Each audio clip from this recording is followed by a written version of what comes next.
মুর্শিদাবাদ জেলার মাধ্যমিকে কৃতী ছাত্রছাত্রীদের সংবর্ধনা স্টেট এগ্রিকালচারাল টেকনোলজিস্ট সার্ভিস অ্যাসোসিয়েশনের সদস্যদের শনিবার জেলা কৃষি ভবনে সংগঠনের কর্মকর্তা ও কৃষি আধিকারিকদের উপস্থিতিতে কৃতী পড়ুয়াদের সংবর্ধনার পাশাপাশি আর্থিক সহায়তাও তুলে দেওয়া হয় সংগঠনের পক্ষ থেকে।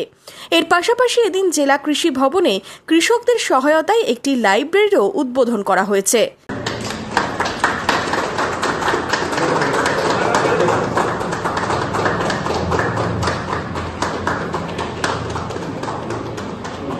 State agriculture technology service association গোটা পশ্চিমবঙ্গের মধ্যে কৃষি প্রযুক্তিবিদদের সর্ববৃহৎ সংগঠন। এই সংগঠনের মুর্শিদাবাদ শাখার তরফ থেকে সামাজিক দায়বদ্ধতার নিরিখে কর্মসূচি ছিল। আমরা সারা বছর ধরে বিভিন্ন ধরনের কর্মসূচি পালন করি। এর আগে আমরা বিশ্ব পরিবেশ দিবসে বৃক্ষরোপণ উৎসব পালন করেছি।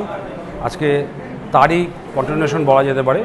মাধ্যমিকে মুর্শিদাবাদ জেলায় প্রথম যারা হয়েছেন 3 জন ছাত্রছাত্রী এবং তার সাথে মুর্শিদাবাদ জেলার 5টি মহকুমার 11 জন মোট ছাত্রছাত্রীকে আমরা আমাদের কৃষি প্রযুক্তিবিদ্যা সংগঠন সারসা মুর্শিদাবাদ শাখার তরফ থেকে প্রত্যেককে আর্থিক সহায়তা 5,000 টাকা করে আমরা প্রদান করলাম, যাতে তারা আগামী দিনে